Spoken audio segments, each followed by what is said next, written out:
Assalamualaikum warahmatullahi wabarakatuh. Perkenalkan, nama saya Eksi Yunisa, NIM 191140062, Prodi Perbankan Syariah 3B, Institut Agama Islam Negeri Bengkulu. Baiklah, di sini saya akan menjelaskan materi tentang akuntansi. Apa sih itu akuntansi? Akuntansi itu adalah bahasa bisnis. Bahasa bisnis itu adalah jendela ilmu pengetahuan. Bisnis itu apa sih? Bisnis adalah suatu kegiatan menjual barang atau jasa yang dilakukan oleh seseorang atau perusahaan kepada pelanggannya dengan tujuan untuk mendapatkan keuntungan. Contoh,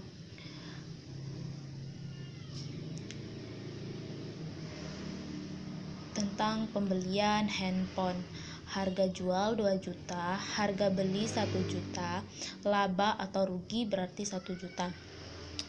Laporan keuangan terbagi menjadi beberapa, diantaranya neraca, laba atau rugi, arus kas, inventory, dan lain-lain.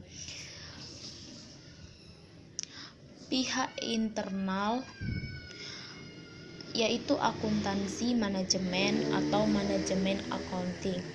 Pihak internal yaitu peraturan standar akuntansi keuangan. Pemerintah yaitu akuntansi perpajakan. Apa perbedaan antara akuntansi manajemen dengan akuntansi keuangan? Akuntansi manajemen berorientasi pada pemberian informasi untuk manajemen, terutama dalam hal pengendalian dan perencanaan. Sementara kalau akuntansi keuangan berorientasi pada pelaporan pihak eksternal seperti investor, masyarakat umum, pemerintah, atau pihak-pihak pesaing lainnya. Di sini terdapat juga tujuan laporan keuangan. Yang pertama, memberikan informasi yang menyangkut posisi keuangan kinerja serta perubahan posisi keuangan suatu entitas yang bermanfaat bagi sejumlah besar pemakai dalam pengambilan keputusan ekonomi. Yang kedua, menunjukkan apa yang telah dilakukan manajemen dan pertanggungjawaban sumber daya yang dipercaya kepadanya. Yang ketiga, memenuhi kebutuhan bersama sebagian besar pemakai. Yang keempat, yaitu menyediakan pengaruh keuangan dari kejadian di masa lalu.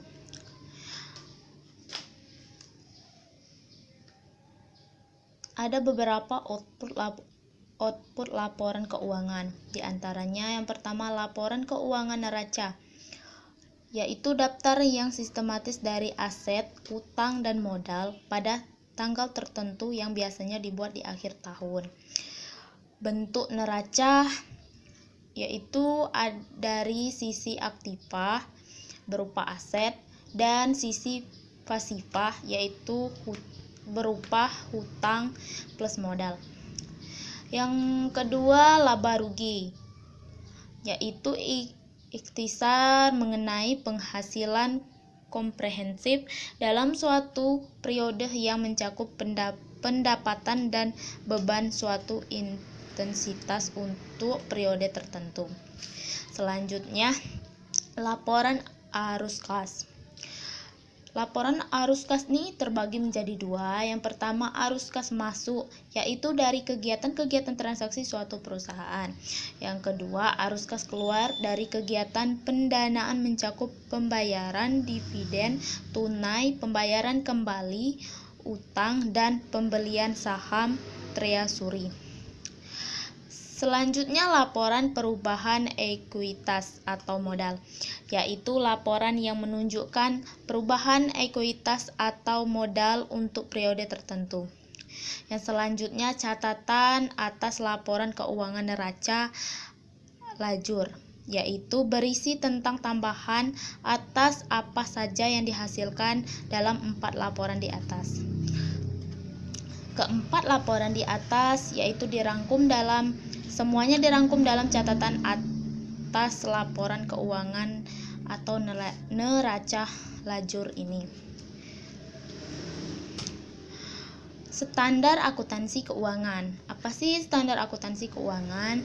Standar akuntansi keuangan itu digunakan untuk entitas yang memiliki akuntabilitas publik, yaitu entitas terdaftar atau dalam proses pendaftaran di pasar modal.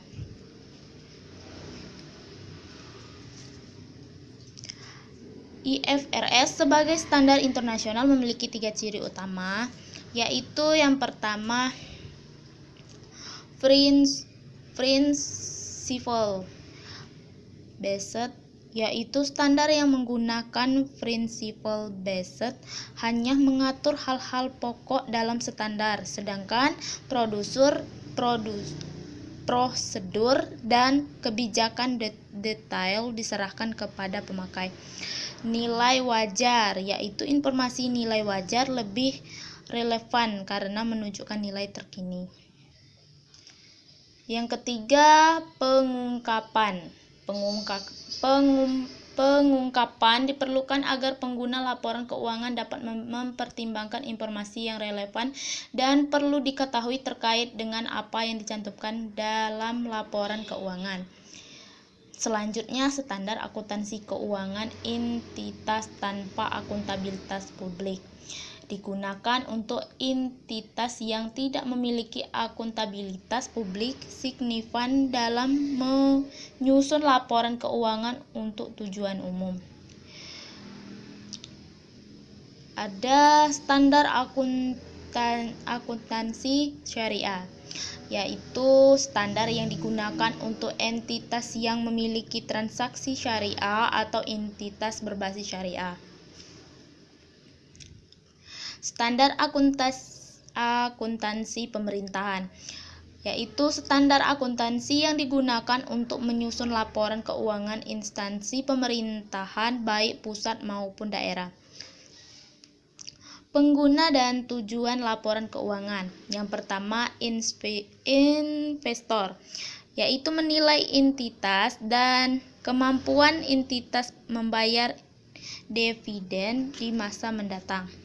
Yang kedua, karyawan, kemampuan memberikan balas jasa, manfaat pensiun, dan kesempatan kerja. Selanjutnya, pemberi jaminan, kemampuan membayar utang dan bunga yang akan memengaruhi keputusan apakah akan memberikan pinjaman. Keempat, pemasok dan kreditur lain, kemampuan entitas membayar liabilitasnya pada saat jatuh tempo. Yang kelima, pelanggan, kemampuan entitas menjamin kelangsungan hidupnya. Yang keenam, pemerintah menilai bagaimana alokasi sumber daya. Yang ketujuh, masyarakat menilai tren dan perkembangan kemakmuran entitas. Masuk lagi ke materi berikutnya, yaitu unsur laporan keuangan. Yaitu laporan keuangan menggambarkan dampak keuangan dari transaksi dan peristiwa lain yang terjadi dalam satu entitas. Selanjutnya, posisi keuangan. Yang pertama, aset, sumber daya yang diakui oleh entitas sebagai akibat dari peristiwa masa lalu dan dari mana manfaat ekonomi di masa depan diharapkan agar diperoleh entitas. Yang kedua, liabilitas, yaitu utang entitas masa kini yang timbul dari peristiwa masa lalu.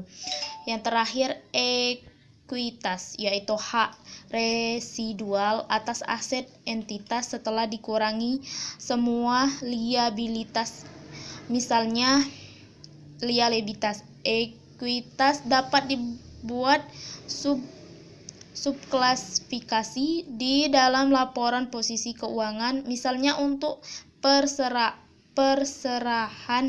terbatas diklasifikasikan sebagai setoran modal, saldo laba, dan percabangan saldo laba. Yang terakhir yaitu kinerja. Laba yang digunakan sebagai ukuran kinerja dan dasar bagi ukuran kinerja investasi atau kinerja saham dengan melihat laba per saham. Unsur yang langsung berkaitan dengan laba adalah penghasilan dan beban.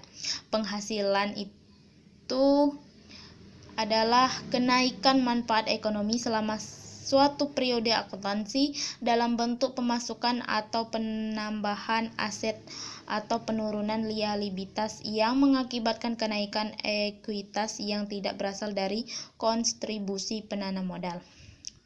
Baiklah, itu saja penjelasan materi dari saya. Assalamualaikum warahmatullahi wabarakatuh.